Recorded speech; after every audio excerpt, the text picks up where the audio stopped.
من الشيطان الرجيم. بسم الله الرحمن الرحيم. ولمن خاف مقام ربه جنتان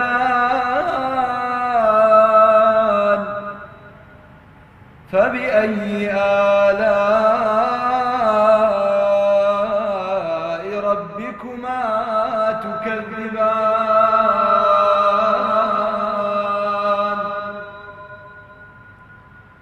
ذواتا أفنان فبأي آلاء ربكما تكذبان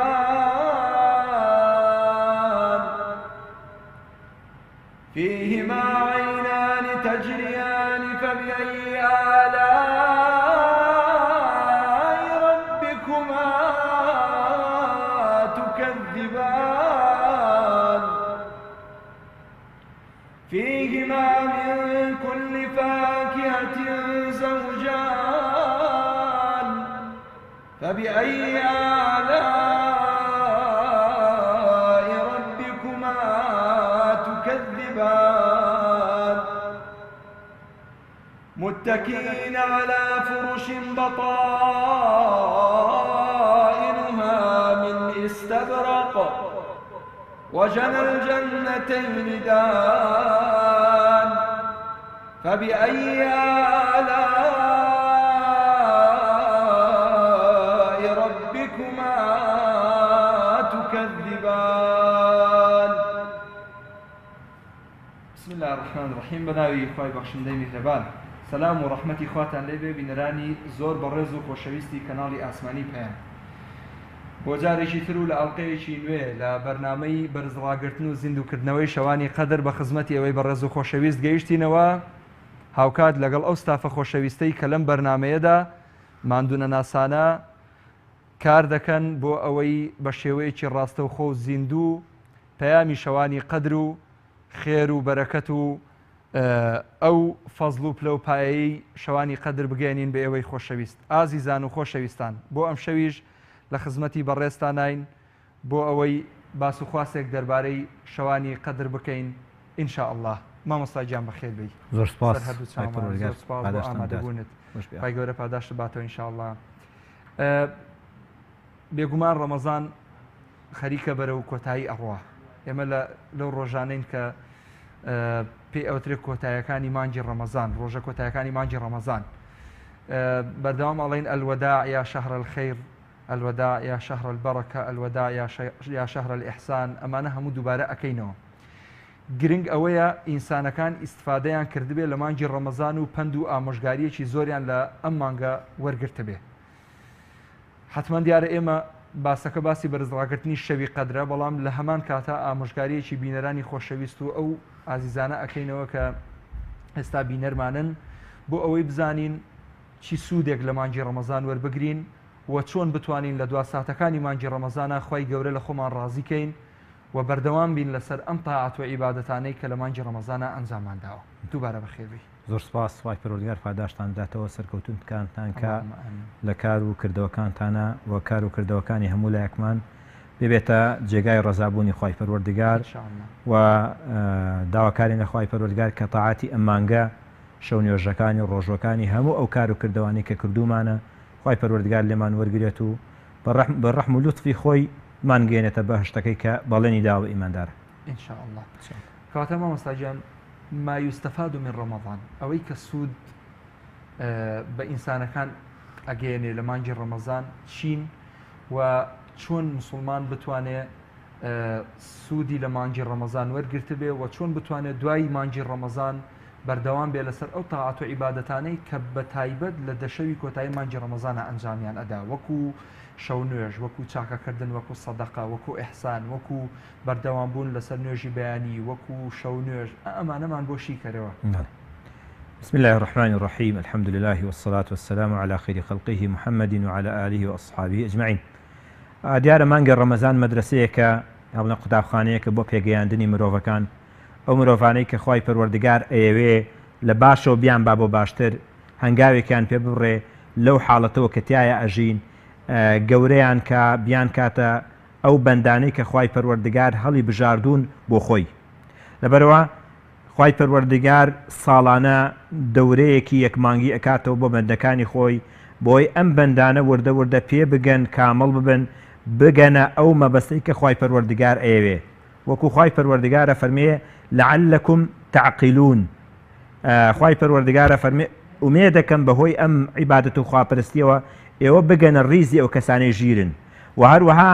بەهۆی ئەم ڕۆژوانەوە کە گرتومانە لعلكم تتقون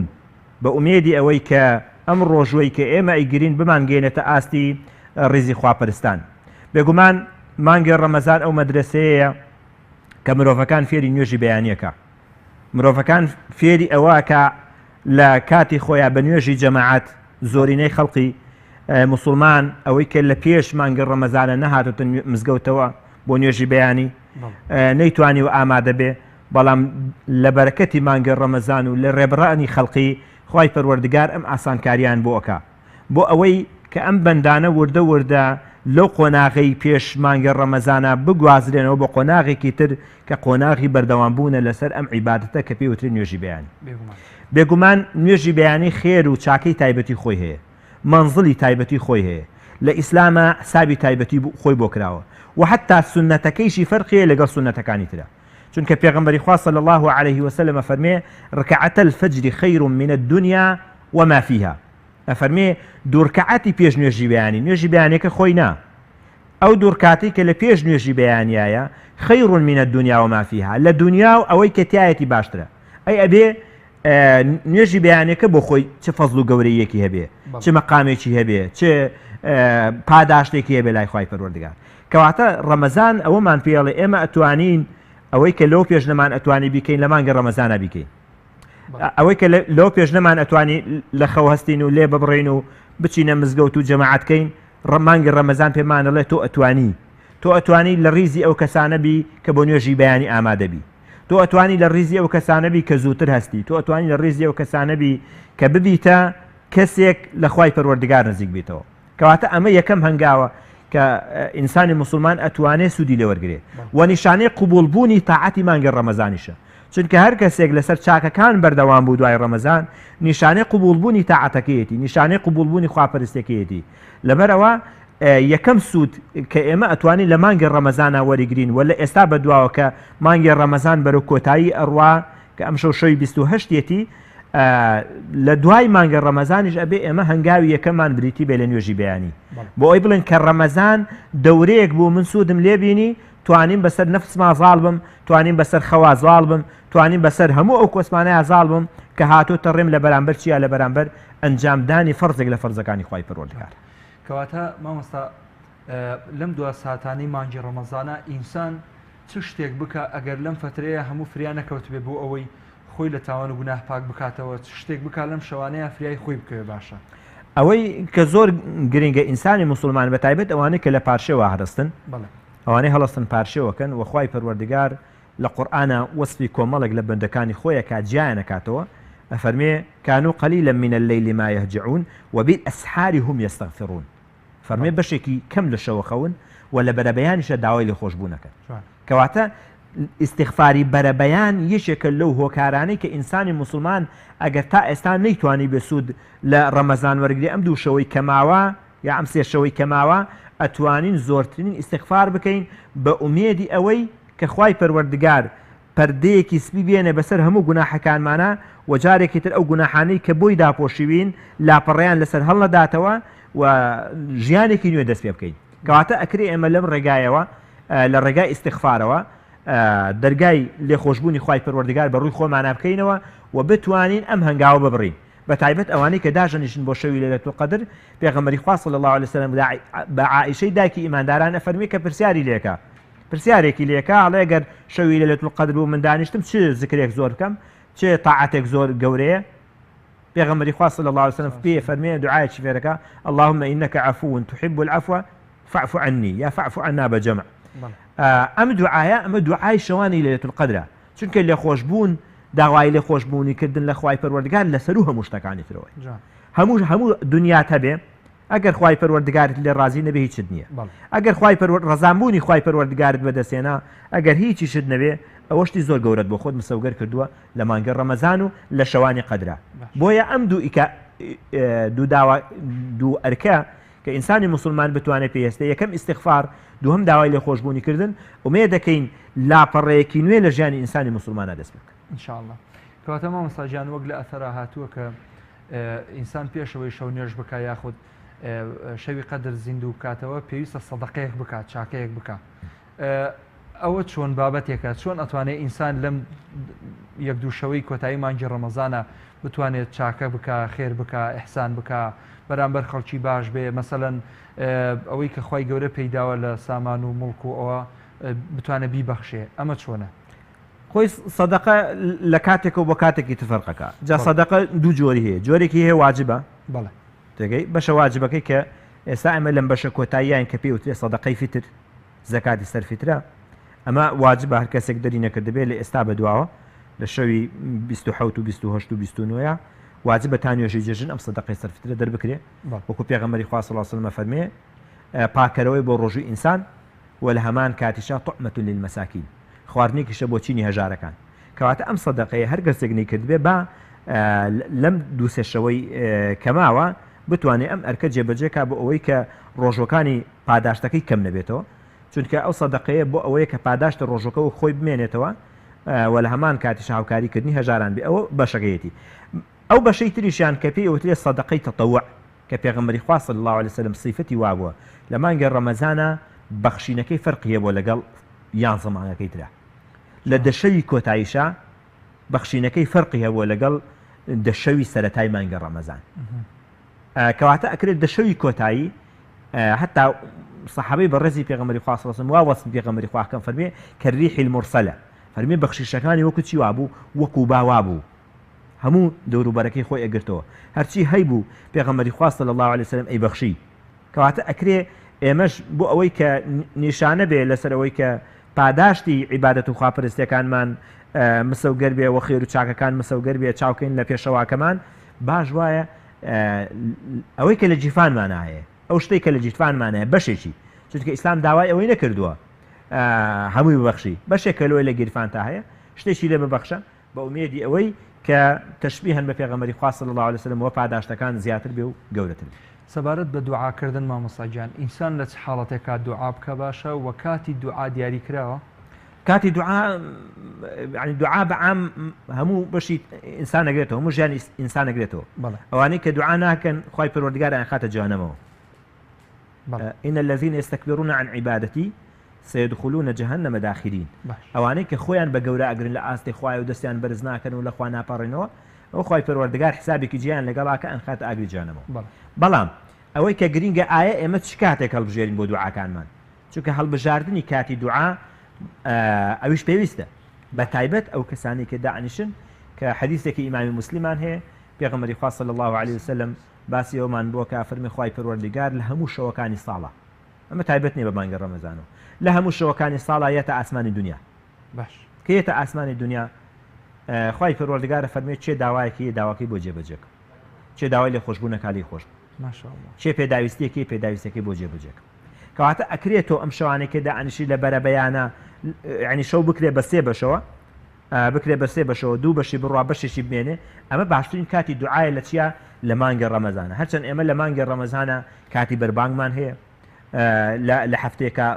ڕۆژی جومعەمان هەیە بۆ دوعاکردن پاش نوێژە فەرزەکانمان هەیە ئەمانە هەمووی مەجالی چین مەجالی دوعان بەڵام ئەم خەڵقی کە ئێستا ئێمە داعنیشن بۆ شەوی لێرەت و قەدر و خەڵق لە مزگەوتا ئەمێنێتەوە یا لە ماڵەکەی خۆیان داعنیشێ ئەوە بەڕاستی بەشێک لە کاتەکەی خۆی پێویستە تەرخان کا بۆچی بۆ دوعاکردن چونکە دوعا عیبادەتێکە لە عیبادەتە سەرەکیەکان ئەو کەسێک کە داوانەکە لە خوای پەروەردگار بێگومان خوای پەروەردگار لی تووڕات بۆیە هەر داوایەکت هەیە هەر مەطلبێکت هەیە هەر ئیشێک لەبەرت قورسە کە بۆت ناڕاتە سەر ئینسان ناتوانێت خۆی جێبەجێکە لە توانای ئینسانانیە با داوا لە خوای پەروەردگار بکە خوای پەروەردگار بۆی ئاسانەکە و ئیشەکەیشی بۆ سادەکە ئەو دوعایە چۆن بکرێ باشە ئەو دوعایە یەکەم لە ئادابەکانی دوعاوی کە بازەکرێ سونە دوای ئینسان دەستنوێژی هەبێ دووهەمیان سونە دوای ڕووی لە قیبلە بێ، سێهەمیان بە بسمیلا دەست پێ بکە، چوارەمیان سەلاوات با لەسەر پێغەمبەری خوا صلی الله عليه وسلم، ئەمە کە لە ئادابی دوعا باس کراوە. بەم چوارهینە بەم چوار ئادابەوە ئینسان دەست بەرزکاتەوە بۆ خوای پەروەردگار، چونکە دەست بەرزکردنەوە لە دوعایە فەرمودەی پێغەمبەری خوا صلی الله عليه وسلم يمد يديه إلى السماء دەست بەرزەکاتەوە بۆ ئاسمان، يقول يا ربي يا ربي ئەپارێتەوە لە خوای پەروەردگار، کەواتە دەست بەرزکردنەوەشێکە لە ئادابەکانی.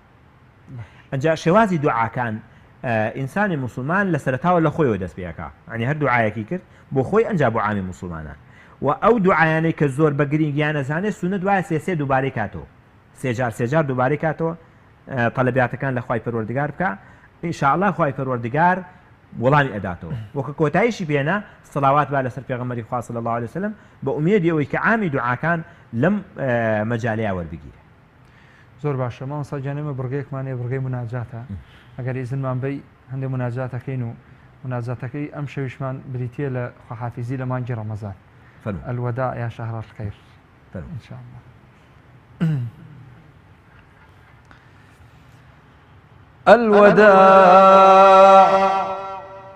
الوداع يا شهر رمضان،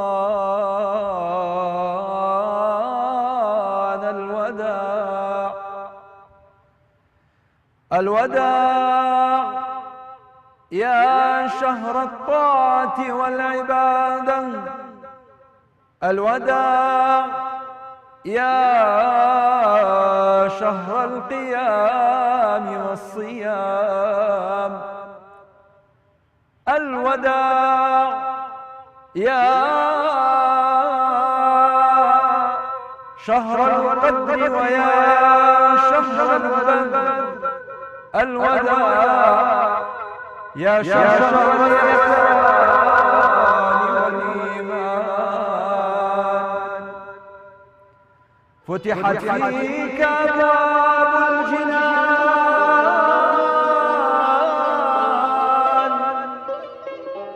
وغلقت فيك أبواب النيران،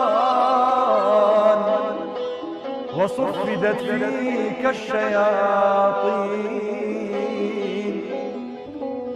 يا الله يا رحمن ثبت قلوبنا على الإيمان بعد شهر رمضان، ثبت قلوبنا على الإيمان، نرجو عفوك والغفران، اجعلنا من عتقاء شهر رمضان بحرمة القرآن وبحرمة شهر رمضان وبحرمة محمد صلى الله عليه وسلم. تقبل منا الصيام والقيام والدعاء يا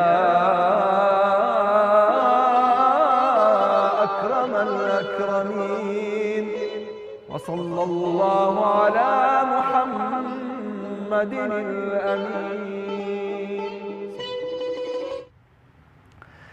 دوباره گەڕێمە لای بەڕێزت مامۆستاجیان، ئێمە بەرەو کۆتایی ئەم مانگە ئەڕۆین. وەک جەنابەت ئاماژەت پێکرد ئەم شەو شەوی 28 مانگی ڕەمەزانە، بۆی هەیە ڕۆژێک یان دوو ڕۆژمان وابێ لە مانگە پیرۆزەیە. هەموو کات ئینسان هەست بە گوناه و تاوان ئەکا لە خۆیان کە هیچ ئینسانێک مەعسووم نییە و بەردەوام لە گوناه و تاوانایە. بۆ پاکبوونەوە لەم گوناهانە وەک ئاماژەمان پێکرد پێویستە کۆمەڵێک دوعا بکە. ئەو دوعایانە کاتەکەیشیمان باس کرد کە لە چ کات و ساتێکە ئەکرێ. ئەوەی کە گرینگە لێرەیە ئەوەیە کە چەند دوعایەک لە قورئانی پیرۆزدا هاتووە. ئەم کۆمەڵە دوعایە پێویستە ئینسان بەردەوام بێ لەسەری دوای ڕەمەزان، و پێویستە ئینسان چۆن تەداروک و تەداروسی سوورەتی قەدر بکە لە کاتێکا کە سوورەتی قەدر بۆ دەشەوێکی کۆتایی مانگی ڕەمەزان دانراوە بەڵام کۆمەڵک دوعا لە قورئانی پیرۆزە بۆ بەردەوامی ژیانی ئینسان دانراوە ئەمانە چۆن ئەکرێ؟ دیارە ئەو دوعانەی کە لە قورئانە هەیە بۆ ئەو کەسانەیە کە توانای قورئان لەبەرکردنیان هەیە و دوعاکانیان لەبەر کردو. ئەم ئیسلامەش تەنها ئیسلامی چینی خوێنەوار نییە، بڵێن تەنها ئەو چینە ئەگرێتەوە ئیتر ئەوگەر ئەو دوعایانە نەبێ هیچ شتێکی تر قبوڵ نییە. بێگومان خوای پەروەردگار مەجالی داوە بە هەر ڕێگایەک بە هەر زمانێک بە هەر شێوازێک قسە لەگەڵ خوای پەروەردگارا بکرێ و توێژ لەگەڵ خوای پەروەردگارا بکرێ. خوای پەروەردگار ئەوەی کە داوای کردو لە بەندەکانی ئەوەیە کە هەموو چین و توێژەکان ڕووی تێکەن بە هەموو ڕنگ و دەنگ و بە هەموو قەبیلە و هۆز و هەرچی لەسەر ئەم زەویە هەیە. بێگومانیش خوای پەروەردگار خۆشی ئەزانێ کە ئەمان لەوانەیە هەمویان توانای ئەویان نەبێ دوعا قورئانیەکان دووبارەکەن. کەواتە ئەکرێ ئێمە جایکەینەوە بڵێن دوعا قورئانیەکان بۆ ئەو کەسانەیە کە چینی خوێنەوارن ئەتوانن دوعا قورئانیەکان لەبەرکەن و ما باقی دوعایتر بە هەر زمانێک بێ بە هەر شێوازێک بێ ئەتوانێت ئینسانی مسلمان سوود لە دوعاکان وەرگێ. و باشترین کاتیش بۆ دوعا ئەوەیە کە ئینسانی مسلمان لە سەجدەیە بێ لە سەجدەیە بێ لە سەجدەیە دوعاکردن گرنگە باشترین کاتە چونکە پێغەمبەری خوا صلی الله علیه و سلم فەرمێ أقرب ما يكون العبد من ربه وهو ساجد فأكثر الدعاء. هەر دوعایەک بێ هەر دوعایەک بێ هەر داوایەک بێ هەر طلبێک بێ هەر شێوازێک بێ لە شێوازەکان. ئینسانی مسلمان لەم کاتەیە کە ئەسەر خاتە سەجدە لە هەموو کاتێک لە خوای پەروەردگار نزیکترە، لە هەموو کاتێکیش لە دنیا دوورترە. کەواتە ئینسان ئەکرێ یعنی باشترین شوێنی ئەکرێ لە شەوەکانیش ئەوانەی کە باسمان کرد دوعاکان لەوێ بکە، یعنی شێوازی دوعاکان هەڵ لێ بۆ ئەوێ. کەواتە دوعا قورئانیەکان بۆ چینی خوێنەوار ئەو چینێکە قورئان باشە زانێ ئەو چینێکی توانای قورئانی هەیە ما باقی دوعاکانی تر بە هەر زمان و حاڵێک بێ ئەکرێ بۆ عامی خەڵقی بێ، عامی خەڵقی لەم ئیسلامە بێبەشنین، ئەم ئیسلامە موڵکی هەمووانە و خوای پەروەردگار ئەم شەوانەی قەدری کە داناوە هەڵی بژاردووە بۆ ئەوەی یعنی کردوێتە سەییدی شەوەکان لەناو هەموو شەوەکانە شەوی لەیلەتول قەدر لە هەموو شەوەکان گەورەترە، بۆیە باشترین دوعاش داوای لە خۆشبوونکردنە لە شەوی قەدرە. يعني ئەوە دوعای پێغەمبەری خوا صلی الله علیه و سلم. ئێمە کاتێک کە ئەبینین یعنی زانایان هاتون وردەکارییان کردووە ئەڵێن ژمارەی سوورەتەکانی قورئان بەپێی ژمارەی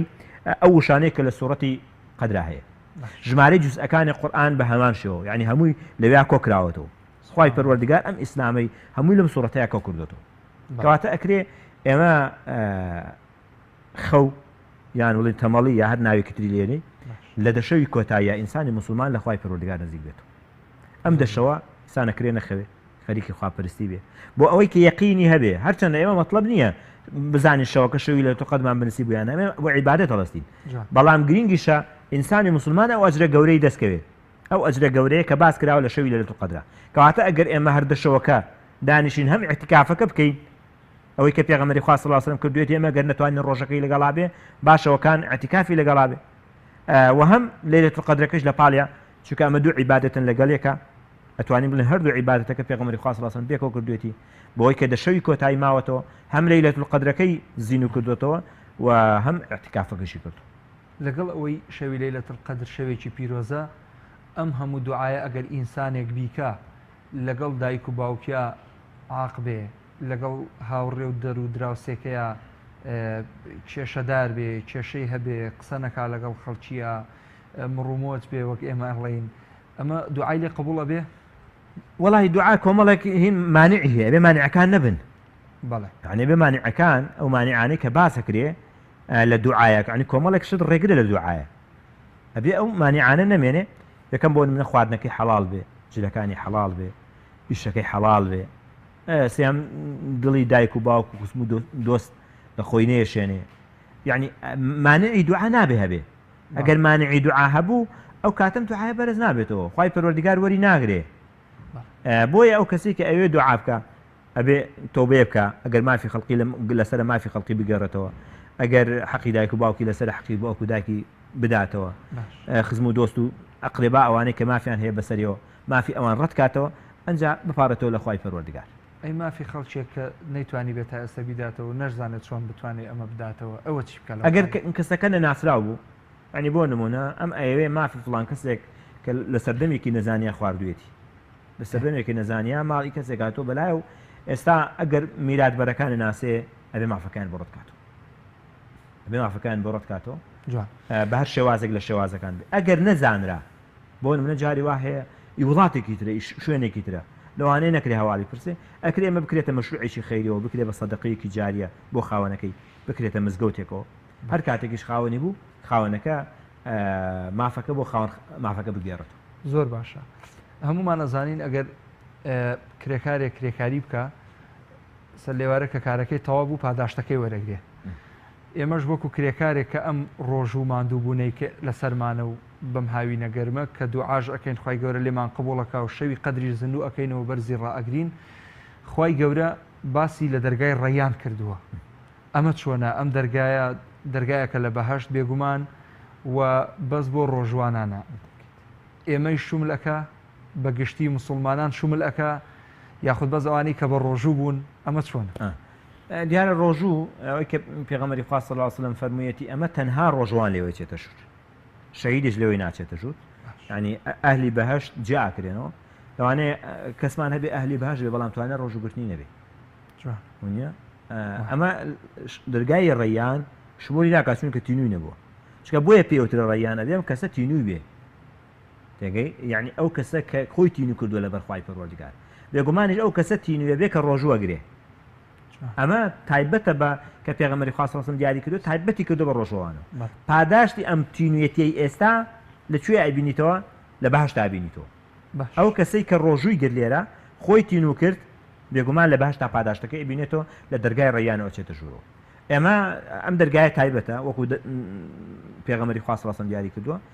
ئەکرێ خەڵقێکی زۆری تر بچێتە بەهشتەوە وەکو کەسمان هەیە چۆتە بەهشتەوە سەجدەیەکی بۆ خوا نەبردووە ئەو دقەیە تۆبەی کردووە هاتووە لە خزمەت پێغەمبەری خوا صلی الله علیه و سلم جیهادی کردووە شەهید بووە فریانی وێشکردنیش نەکەوتووە ئەمە ڕۆژوشی نەگرتووە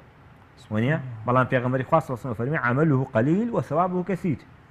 کردەوەیەکی کەم پاداشتێکی زۆر هەر ئەوای گرێتەوە کاڵە فەولایکە یبەدل الله سەیئاتیهم حەسەنات خی پەروەردگار هەموو خراپەکانی بۆ گۆڕێ بە چاکە و ئەیشی خاتە بەهشتەوە بەڵام شەرت نییە شخص لە دەرگای ڕەیانە بچێتە ژوورەوە چونکە بۆ ئەم دەرگایە تایبەت کراوە بە ئەم چینەوە کە لە ژیانی دنیاە تینویانە بێ لە بەناو خی پەروەردگارە بەڵێ ئینسانی مسلمان کاتێک کە لە مانگی ڕەمەزان کۆتایی دێ یاخود کە ڕۆژووی تەواو ئەبێ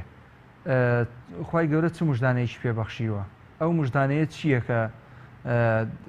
باس کراوە لە ئەثەر و لە دینی ئیسلامی پیرۆزە هاتووە کە تراوە لسائمی فەرحەتان ئەوە چۆنە فەرحەتان بە دوو معنادێ بە معنایەک ئەوەیە کە ئینسانی مسلمان ئەو کەسی کە ڕۆژوو ئەگرێجی ئەکرێتە لەگەڵ خەڵقێکی ترە ئەو کەسەی کە ئێوارە بەربانەکە دڵی خۆشتر لەو کەسێک کە بە ڕۆژوو نەبوو بەچی دڵی خۆشترە یعنی لەزەت لە خواردنەکە ئەکا هەتا بۆ ڕۆ دنیایەکەی لەزەت لەو خواردنە ئەکا کە چەند سەعاتێکە لەبەر خاتی خی پەروەردگار ئاوی نەخواردێتەوە خۆی برسی کردووە خۆی تینو کردووە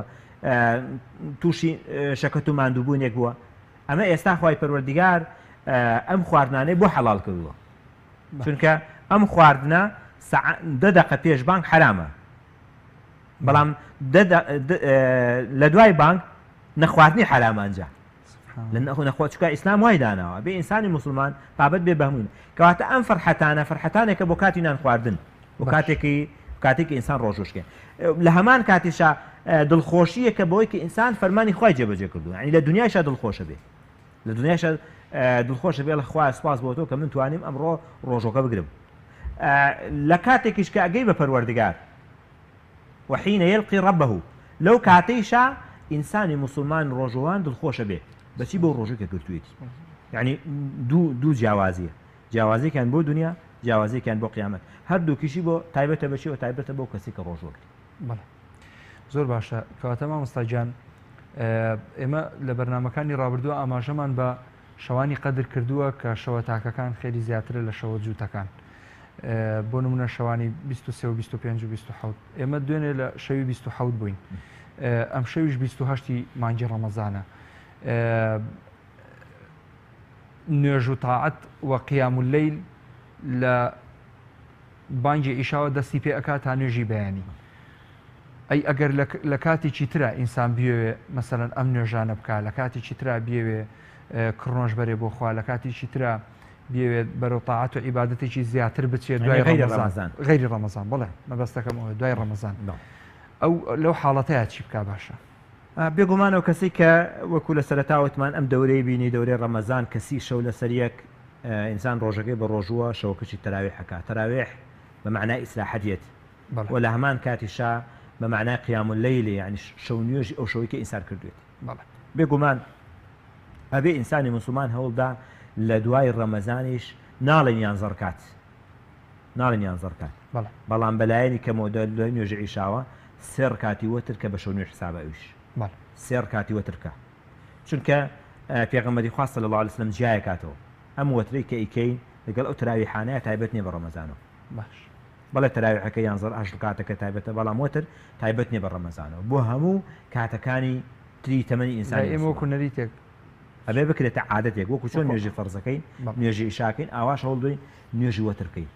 چونکە پێغەمبەری خوا صلی الله علیه و فەرمێ ولا يحافظ على الوتر الا مؤمن يعني هیچ کەسێک بەردەوامی ناکات لەسەر نوێژی وەتر مەگەر ئیمانداری ڕاستەقینە بێت یعنی ناتوانێت بیکات لەسەری قورسە بێت بۆیە ملزەمە سێ ڕکات بکەیان بە دوو ڕکاتی ژەبێ ئەکرێ یەک ڕکات بێ ئەکرێ دوو ڕکاتکەی پاشان یەک ڕکاتی وەتر ئەکرێ پێنج ڕکات بێ تێگەی چوار بکەیت و پاشان یەک ئەکرێ هەر پێنج ڕکاتەکەیش پێکەوە بکەیت ینی هەر پێنج ڕکاتەکە ئەکرێ ئینسانی موسڵمان پێکەوە بکە ئەتوانێت هەر سێ ڕکاتەکەیش بەسەر یەکەوە بکە تەحیاتی ئەخیرە خوێنێت تەحیاتی ناوەڕاست ئەوەی کە لە نوێژی مەغریب نەچێ ئەوە ناخوێن لەبەرەوە گرینگە ئەم کەسە کە ئیسیفادەی کردبێ لە مانگی ڕەمەزان ئەمەژی کەکتر ئیسیفادەکانی تری ئەنجا ئینسانی موسڵمان لە شەو نوێژە بە تەکید ئەوێ واز لە شەو نوێژ نهێنێ شەو نوێژ یەکێکە لە ڕێگاکانی چوون باش وەکو چۆن ڕۆژوو یەکێکە لە ڕێگاکانی چوون بۆ باش بە هەمان شێوە شەو نوێژ یەکێکە لەوانە حتا عەبدوڵڵای کوڕی عومەر ڕەزای خوای پەروەردگاری لێ بێ پێغەمبەری خوا صلی الله علیه وسلم وەسفێکێکە ئەفەرمێ نعم العبد لو كان يصلي بالليل فەرمێ باشترین پیاوە ئەگەر شەو نوێژی بکردایە باش یعنی عەبدوڵڵای کوڕی عومەر ڕەزای خوای پەروەردگاری لێ بێ شەو نوێژی نەکردووە یعنی هەموو شەوەکان بەڵام کاتێک کە ئەم وەسفە ئەبیستێ لە پێغەمبەری خوا صلی الله علیه وسلم کە پێغەمبەری خوا صلی الله علیه وسلم بۆ شێوەی وەسفەکە ئەفەرمون تا ئەو کاتێک کە وەفاتی کرد هیچ شەوێک نەبووە شەو نوێژی نەکردبێت کەواتە ئەکرێ ئینسانی موسڵمان بە شەو نوێژەکان زیاتر لە خوای پەروەردگار نزیک بێت باشە مامۆستا ذکرکردن تەسبیحات بۆ نمونە سبحان الله وبحمده لا اله الا الله صلوات لێدان جێگەی قورئان خوێندن نەگرێتەوە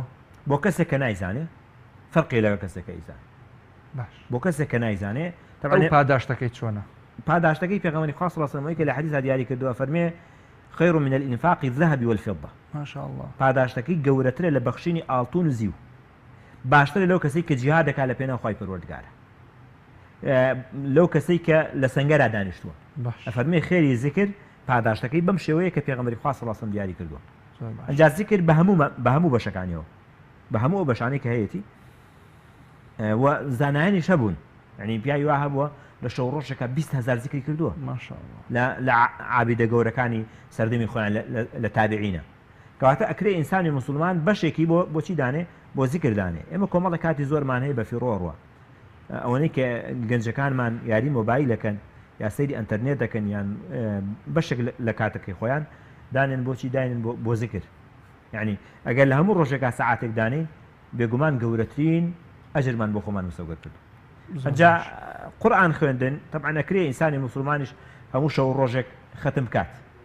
بەوەی کە پێغەمبەری خوا صلی الله علیه و سلم بە سەحابیەکانی فەرموو خوێندنی سوورەتی ئیخلاص چێتان ئەتوانێ هەموو شەوێک ختم بکە وتیانی پێغەمبەری خوا صلی الله علیه و سلم ختم بە چی ئەکرێ لە شەوێکا 30 جوزە قورئان خوێنێ پێغەمبەری خوا صلی الله علیه و سلم ڕێگایەکی ئاسانی پێوتن فەرمووی قل هو الله احد ثلث القرآن ما شاء الله قورئان سوورەتی قل هو الله احد سوورەتی ئیخلاص پاداشتەکەی بریتە لە چی پریتیە لە سەیەکی قورئانیان سێ قل هو الله احد سێ جار ئەم سوورەتە بخوێنە پاداشتی ختمێکی هەیە بۆ کەسێک ئەگەر توانای قورئان خوێنی نەبێت ئەگەر 10 جار بیخوێنی ئەوەی کە سوفیانی سەوری بۆمان ڕیوایەت دەکات فەرمی خوای پەروەردگار قەسرێکی لە باشدا بۆ دروستەکە کەواتە ئەکرێ ئەم 10 جارەکەی خوێنی هەم پاداشتی سێ ختم بۆ خۆ مسەوگەرکەی لە هەمان کاتیشا ئەوەش بۆ خۆ مسەوگەرکەی کە سێ ختمیشت کردووە قەسرێکیشت بۆ خۆ دروست کرد لە باشدا ئەی ختمکردنی قورئان پاداشتی چۆنە ختمکردنەوەی کە پێغەمبەری خوا صلی الله علیه و سلم دیاری کردووە ئەوەی کە لە قورئانە باز دەکرێ قورئان 6666 ئاەتە بە هەموو یونانێک کە کراوە طبعا اختلافێک هەیە لەسەر ژمارەی ئاەتەکان ئایا بسمیلاکان هەمووی ئاەتە ئايات نیە لێچێکە ئاەتە ژمارەکە اختلافێکی تایە ئەم 6,000 ئەبێ زەڕبی دەیکی چونکە پێغەمبەری خوا صلی الله علیه و سلم فەرمێ هەر کەسێک من قرأ حرفا من كتاب الله هەر کەسێک پیتێک لە کتابی خوای پەروەردگار بخوێنێتەوە خوای پەروەردگار دەچاکەی بۆ نووسی باش فەرمی ولا أقول ألف لام ميم حرف من ناڵم ألف لام ميم بۆ خۆی حرفێکە ئەڵێم ولكن ألف حرف ولام حرف وميم حرف ئەلفەکە خۆی حرفێکە لامەکە حرفێکە میمەکە حرفێکە کەواتە ئەم 6,000 ئەگەر زەڕبی دەیکەی بزانە کاتە چی ئەمە پاداشتی ئەو کەسانەیە کە ختمی قورئانی پیرۆزە زۆر باش مامۆستا گیان ئێمە ئەو دوعایی کە شەوانی قەدر پێغەمبەر صلی الله علیه و سلم فەرمانی کردووە کە دووبارەکەینەوە ئەم شەویش ئینشاءالله 3000 دووبارەکەینەوە بۆ خۆشەویستان و بینەران بۆ ئەوەی بیرمان نەچێتەوە کە ئەم شەوانی قەدرە هێشتا ئینشاءالله. اللهم إنك عفو كريم تحب العفو فاعف عنا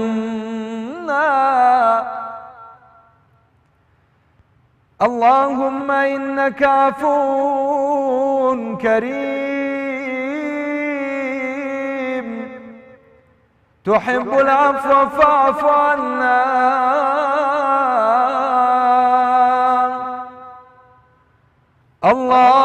اللهم إنك عفو كريم تحب العفو فاعف عنا يا أرحم الراحمين إن شاء الله. خوا سلامتك مامۆستا گیان ئەگەر لە شەوانی قەدردا ئینسان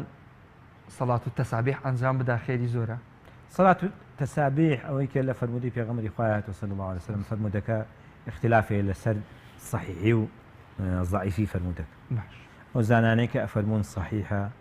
سەڵات و تەسابیح بەخێر دەزانن و پاداشتەکەیشی کە پێغەمبەری خوا صلی الله علیه و سلم دیاری کردووە پاداشتەکەی هەموو گوناحەکانی ئینسان ئەسڕێتەوە. ئەوەی کە ئاشکرا ئەوەی کە نهێنیەوە ئەوەی کە گەورەی ئەوەی کە بچووکە هیچ نایەڵێتەوە ئەوەی کە پێغەمبەری خوا صلی الله علیه و سلم دیاری کرد. بەڵام ئەوانەی کە بە ضعیف ێزانن ئەڵێن کردەوەی سنت نییە و پێغەمبەری خوا صلی الله علیه و سلم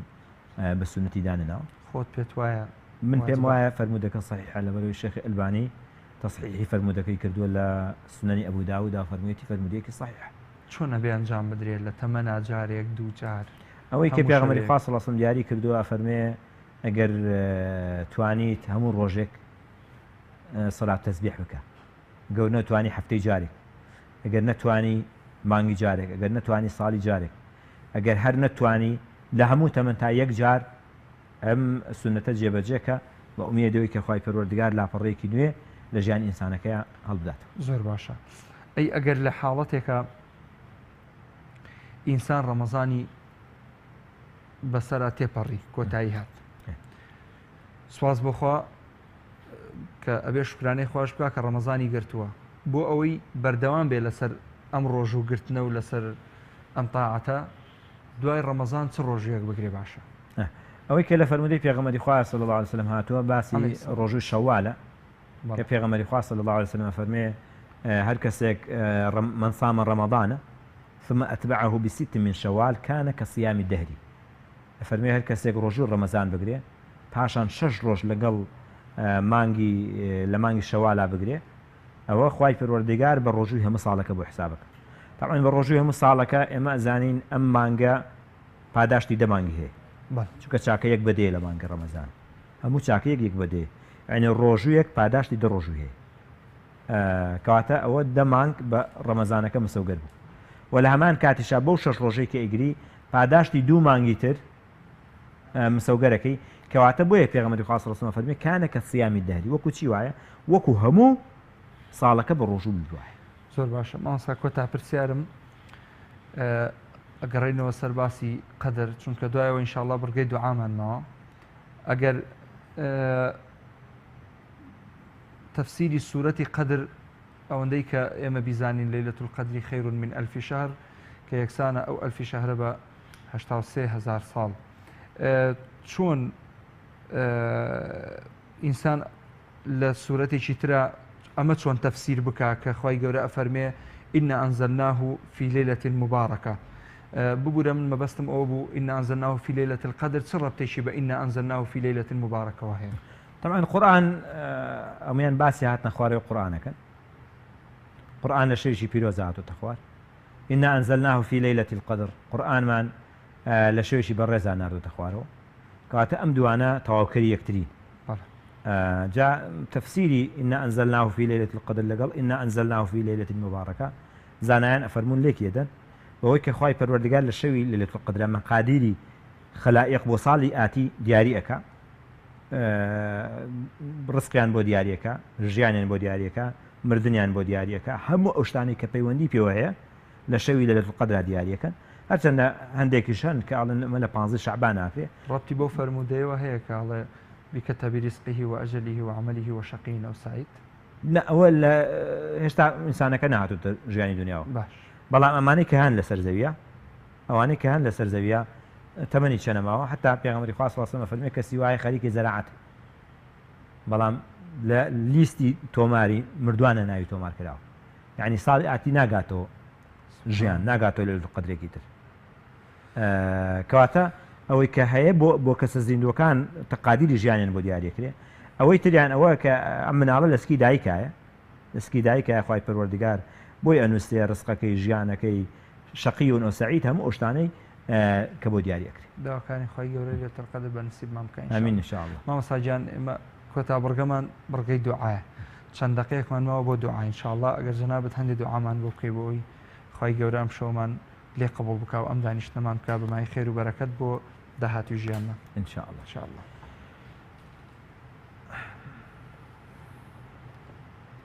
بسم الله الرحمن الرحيم. الحمد لله والصلاة والسلام على خير خلقه محمد وعلى آله وأصحابه أجمعين.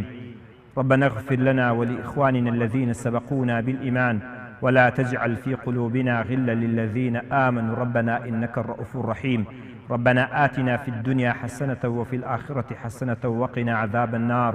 اللهم إنك عفو تحب العفو فاعف عنا.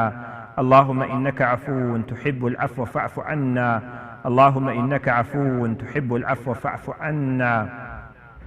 اللهم اجعلنا من عتقاء شهر رمضان. اللهم اجعلنا من عتقاء شهر رمضان. اللهم اجعلنا من عتقاء شهر رمضان. اللهم اعتق رقابنا ورقاب آبائنا من النار.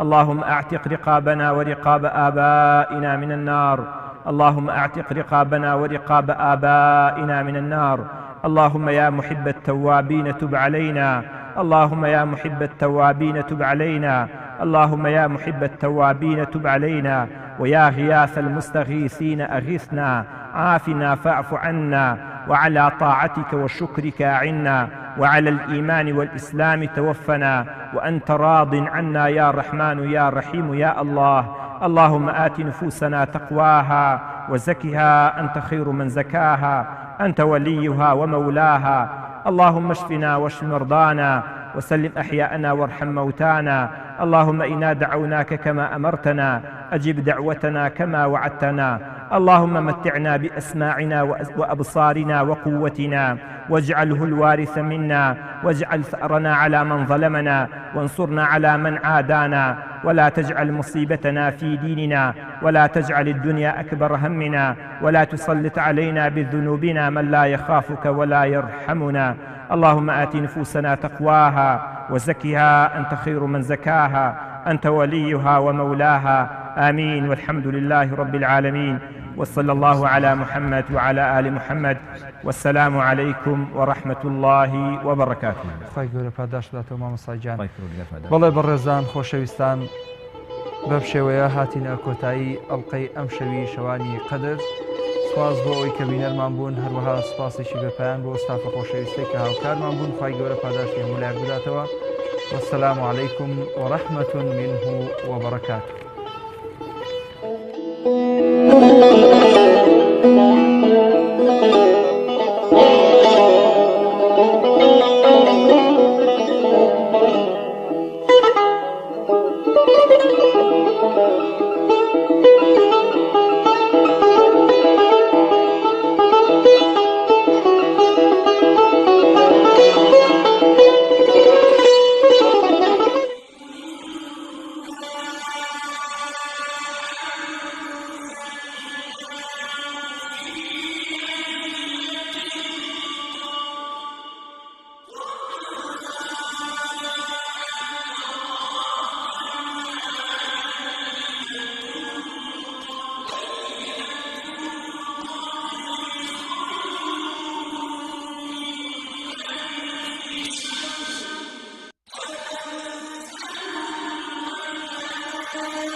اهدنا الصراط